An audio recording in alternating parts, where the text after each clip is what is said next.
এই বোন, আমি বেরিয়ে গেলাম রে। আরে দাদা, আমি তোমার জন্য কফিটা বসিয়েছি, খেয়ে যাও। 2 মিনিট দাও আমাকে, এক্ষুনি আমি নিয়ে আসছি।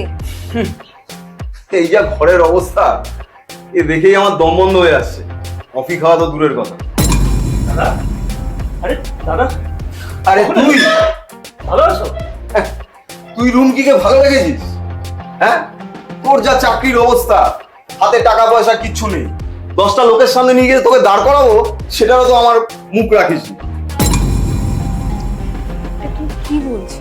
আর বোন, তুই যদি চাইতিস আমি 10টা ছেলের লাইন লাগিয়ে দিতাম, আর শেষমেশে কিনা তুই এরকম একটা ছেলেকে বিয়ে করেছিস। দাদা, এই ঘরটা ছোট হোক, কিন্তু এটা আমার ভালোবাসার ঘর।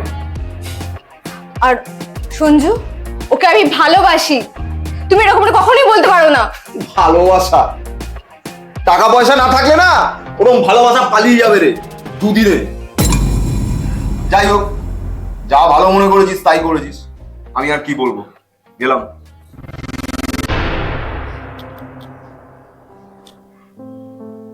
বলছি যে দাদা তো তোমাকে ঠিক কথাই বললো। আমার এই দৈন্যদশার জীবনে তোমাকে কষ্ট করতে হয়, তাই না? তুমি তো তোমার বাপের বাড়ি চলে যেতে পারতে। তুমি এসব কি বলছো? তোমার মাথা ঠিক আছে তো? আমি তোমাকে ভালোবাসি, আর আমি এখানে ভালো আছি, অনেক ভালো আছি। দেখবে, ভগবান একদিন সবকিছু ঠিক করে দিয়েছে। সব বিশ্বাস রাখো খালি।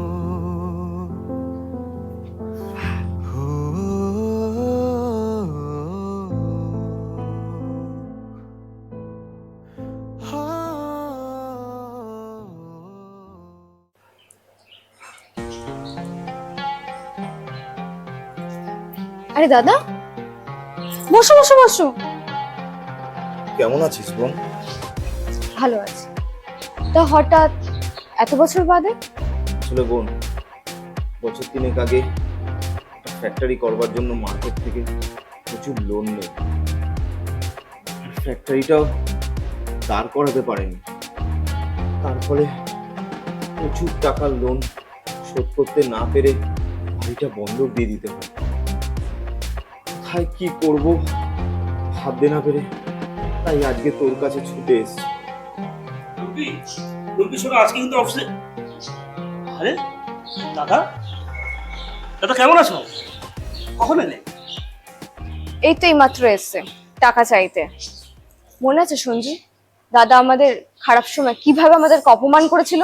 আরে তুমি এইভাবে কথা বলছো কেন দাদার সাথে? আশ্চর্য, উনি সম্পর্ক আমাদের দাদা হয়।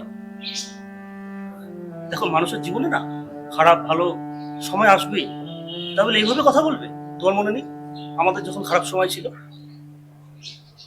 দাদা প্লিজ, ওর কথা কিছু মনে করো না।